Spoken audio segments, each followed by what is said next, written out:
जरा सोचो, एक आदमी को अपनी ही बनाई हुई रोबोट से प्यार हो जाए। कुछ ऐसा ही होता है हमारी आज की कहानी में। कहानी की शुरुआत एक कॉलेज रीयूनियन पार्टी से होती है, जहां ओलेग नाम का एक मशहूर लड़का अपनी पुरानी दोस्तों के साथ फ्लर्ट कर रहा था और तभी उनकी नजर वान्या नाम के अपने क्लासमेट पर पड़ी, जो कॉलेज में बहुत ही शरीफ और पढ़ाकू किस्म का होता था। इसलिए ओलेग और उसके साथियों ने वान्या को पहले की ही तरह छेड़ना शुरू कर दिया, जिससे परेशान होकर वो अंदर भाग गया। थोड़ी देर बाद उन सभी ने अपनी क्लास टीचर के साथ पार्टी की, लेकिन वान्या इस दौरान भी अकेला ही बैठा था और बिना बात ही साशा नाम का एक लड़का उसे तंग करने के लिए वहां पहुंच गया। साशा ने वान्या से उसकी जिंदगी के बारे में सवाल पूछने शुरू कर दिए। असल में वो वान्या को नीचा दिखाना चाहता था, पर जवाब में वान्या ने कहा, सब बढ़िया चल रहा है भाई, तेरी भाभी और मैं बहुत खुश हैं। पर साशा का मानना था कि कोई अजीब सी पागल बैंगी लड़की होगी जो इससे शादी करेगी। तभी उस पार्टी में लीना नाम की एक बहुत ही खूबसूरत लड़की आई, जिसे वहां सभी देखते ही रह गए। पर लीना सबको अनदेखा करके सीधा वान्या और साशा के टेबल पर आई।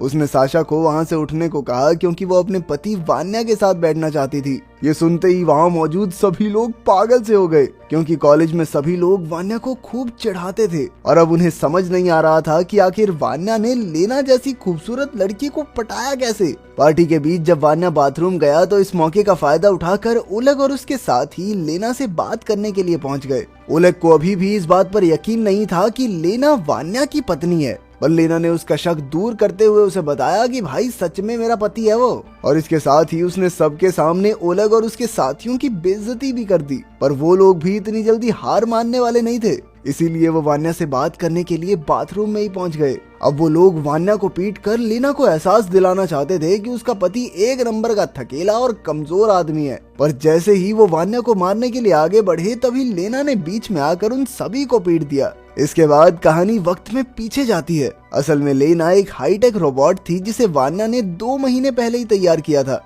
उस रोबोट के तैयार होते ही वान्या ने उसे बताया कि वो 2 महीने बाद कॉलेज की रीयूनियन पार्टी में जाने वाला है और रोबोट को उसकी पत्नी बनकर उसके साथ चलना होगा। जिसके बाद वान्या अपनी रोबोटिक लेना को लेकर ऑफिस पहुंचा, जहां उसने लेना के सर को एक मशीन पर फिट कर दिया।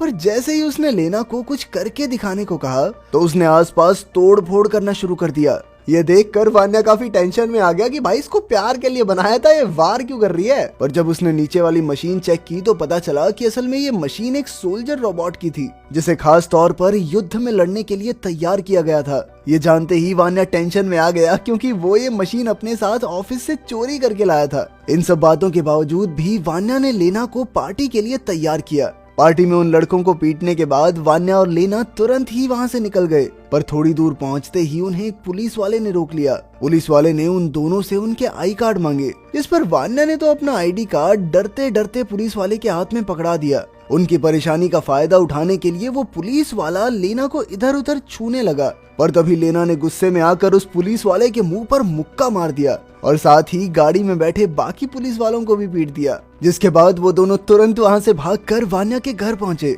रात को वान्या काफी खुश था और सोने जाने से पहले उसने लेना को सारा घर साफ करने और उसकी सोने में मदद करने का ऑर्डर दिया। जिसके बाद लेना ने अपनी फाइटिंग टेक्निक के इस्तेमाल से वान्या को बेहोश कर दिया और जब सुबह उसकी आंख खुली तो उसने देखा कि उसका पूरा घर साफ हो चुका था। पर तभी दरवाजे पर एक घंटी बजी और जब वान्या ने गेट खोला तो उसके सामने उसके माता पिता खड़े थे, जो उससे मिलने के लिए आए थे। पर वो दोनों लेना को देखकर बहुत हैरान हो गए। वो दोनों सवाल पर सवाल करने लगे, लेकिन लेना ने उन्हें बताया कि वो वान्या की पत्नी है। ये सुनकर उसके माता पिता बहुत खुश हुए, क्योंकि उन्हें तो लगता था कि इससे तो लड़की जिंदगी में ना पटे। उनकी शादी की खुशी मनाने के लिए वो एक रेस्टोरेंट में गए, जहां वान्या की माँ की नजर लेना पर पड़ी, जो कुछ खा नहीं रही थी। उनके पूछने पर लेना ने बताया कि मेरे पास तो पेट ही नहीं है। पर इससे पहले कि उसकी माँ को कुछ समझ आता, वान्या ने बात संभालते हुए कह दिया कि भूख नहीं है ना, इसे भूख नहीं है। इसके बाद वान्या ने लेना को अकेले में बात करने के लिए बुलाया। असल में वान्या को अब बड़ी सावधानी से लेना का डेटा मिटाकर उसके सर के नीचे के शरीर को वापस लैब में रखना होगा,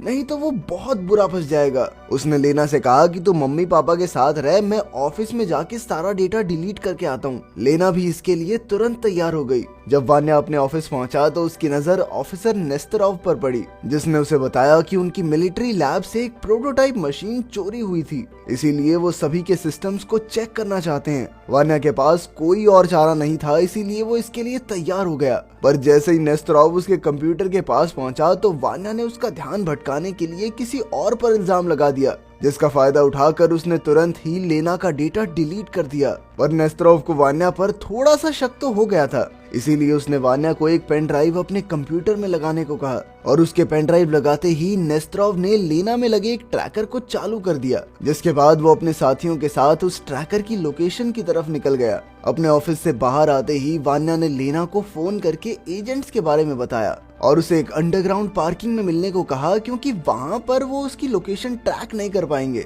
बेसमेंट में मिलते ही वान्या ने लेना की बॉडी पर लगे ट्रैकर को ढूंढना शुरू कर दिया और थोड़ी ही देर में उसे ढूंढ निकाला। और उसे लेना के शरीर से बाहर निकालने के लिए वान्या को कुछ औजारों की जरूरत थी, इसीलिए वो जरूरत का सामान खरीदने के लिए पास के एक मॉल में पहुंचे, जहां सामान लेने के बाद वान्या को एहसास हुआ कि उसके पास तो पैसे ही नहीं है। तो लेना ने दुकानदार से कहा कि भैया पैसे ना दें तो चलेगा। लेना के मुंह से ये बात सुनते ही वो तुरंत मान गया। उसने अचानक ही लेना का हाथ पकड़कर कहा, आजा छमिया, लेकिन लेना ने उसे जबरदस्त धक्का देकर पीछे पटक दिया। इसके बाद वो दोनों उस दुकान से निकलकर बाथरूम में पहुंच गए, जहां वान्या उस ट्रैकर को निकालने की कोशिश में लग गया। पर तभी उनकी आवाजों को सुनकर एक औरत ने गार्ड को वहां बुला लिया और जब गार्ड ने नीचे झुककर अंदर देखा तो उसे लगा कि ये दोनों गलत काम कर रहे हैं यहाँ पे, इसीलिए उसने तुरंत उन दोनों को बाहर आने को कहा। पर तब तक वान्या ने लेना के अंदर से वो ट्रैकर निकाल दिया था। उनके बाहर आते ही नेस्तरोव भी वहां पहुंच गया और जैसे ही उसने वान्या को ट्रैकर की लोकेशन के पास देखा तो उसका शक यकीन में बदल गया और उसने बिना समय गवाए वान्या को अरेस्ट कर लिया। लेकिन मौका देखकर लेना ने सारे एजेंट्स पर हमला करके उनकी हड्डी पसली एक कर दी और वान्या को उनके चंगुल से छुड़वा लिया।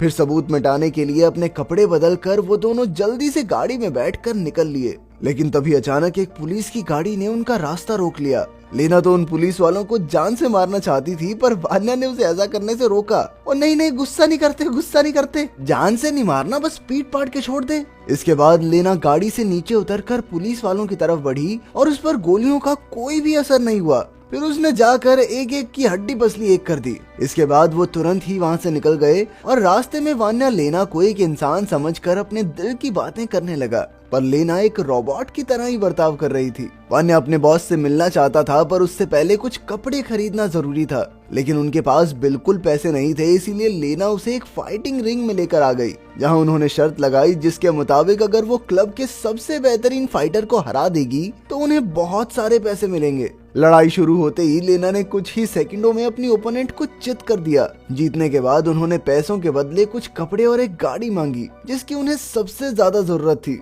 इसके बाद वो लोग वान्या के बॉस पावो के पास पहुंचे, जिसने उन्हें बताया कि असल में उनके ऑफिस का ही कोई आदमी जानकारी बाहर लीक कर रहा है और उन्हें खबर मिली है कि एक जासूस उनके एंड्रॉइड रोबोट को चुराने वाला था। पर वान्या ने पहले ही उसे चोरी करके उस जासूस के प्लान को फेल कर दिया और अब वो जासूस उस रोबोट को हासिल करने के लिए कुछ भी कर सकता है। पावो लेना की असलियत जानकर काफी हैरान था और फिर जैसे ही वो दोनों पावो के घर से निकले तो एजेंट्स ने उन्हें चारों ओर से घेर लिया। लेना एक बार फिर से उनकी हड्डी पसली एक करने के लिए बाहर निकली, लेकिन इस बार एजेंट्स पूरी तैयारी के साथ आए थे और उन्होंने इलेक्ट्रोमैग्नेटिक गन्स के इस्तेमाल से लेना को काबू में ले लिया। वो लेना और वान्या दोनों को पकड़कर अपने साथ ले गए। गाड़ी में वान्या और लेना एक दूसरे को अपने दिल की बातें बता रहे थे और फिर अचानक नेस्तरोव ने अपने ही आदमियों को गोली मारकर वो बंदूक वान्या के हाथ में पकड़ा दी, ताकि सबका सारा शक वान्या के ऊपर आ जाए। साथ ही उसने वान्या को बताया कि असल में वही वो जासूस है जो रोबोट को चोरी करने आया था। पर तभी उसके एक साथी ने उसकी ये बातें सुन ली, जिसके बाद नेस्तरोव का ध्यान उस आदमी को मारने की तरफ चला गया और मौका देखते ही वान्या वहां से भाग गया। इसके बाद नेस्तरोव लेना को लेकर वहां से निकल गया और जब वान्या उस बिल्डिंग में वापस गया तो उसने देखा कि वहां एक टाइम बॉम्ब लगा हुआ था। उसने जैसे तैसे जल्दी से वहां से निकलकर अपनी जान बचाई। इसके बाद जब वान्या ने लेना को ढूंढने की कोशिश की तो उसे पता चला कि असल में नेस्तरोव लेना को अमेरिका लेकर जा रहा था और वो तुरंत ही लेना को बचाने के लिए निकल गया। उधर नेस्तरोव लेना को लेकर एयरपोर्ट पहुंच गया था, जहां उसका क्लाइंट पहले से ही उसका इंतजार कर रहा था। लेकिन ऐन वक्त पर वान्या एक बंदूक लेकर वहां पहुंच गया। लेकिन नेस्तरोव डरा नहीं, क्योंकि उसे लगता था कि वान्या एक नंबर का फट्टू आदमी है। वो गोली चला ही नहीं पाएगा। लेकिन तभी वान्या ने अपना दिमाग लगाते हुए पावर सप्लाई पर गोली चला दी और लेना को आजाद कर दिया, जिसने आजाद होते ही वहाँ मौजूद सभी लोगों को पीट के बकरी बना दी। वान्या लेना को सही सलामत देखकर काफी खुश था और उसने आगे बढ़कर उसे किस कर दिया। लेना की प्रोग्रामिंग में इसका कोई जवाब नहीं था, पर वो जानती थी कि वान्या उसे बहुत पसंद करता है। कुछ दिनों बाद पावो ने वान्या का शुक्रिया अदा करते हुए कहा कि अगर वो लेना को उन एजेंट से नहीं बचाता तो उनकी बहुत जरूरी टेक्नोलॉजी किसी और के भी हाथ लग जाती। लेकिन अब खतरा टल चुका था, इसीलिए खुश होकर उसने वान्या को लेना पर और रिसर्च करने की इजाजत भी दे दी। वीडियो पसंद आई तो लाइक कर देना, चैनल को सब्सक्राइब कर देना। मिलते हैं अगली वीडियो में।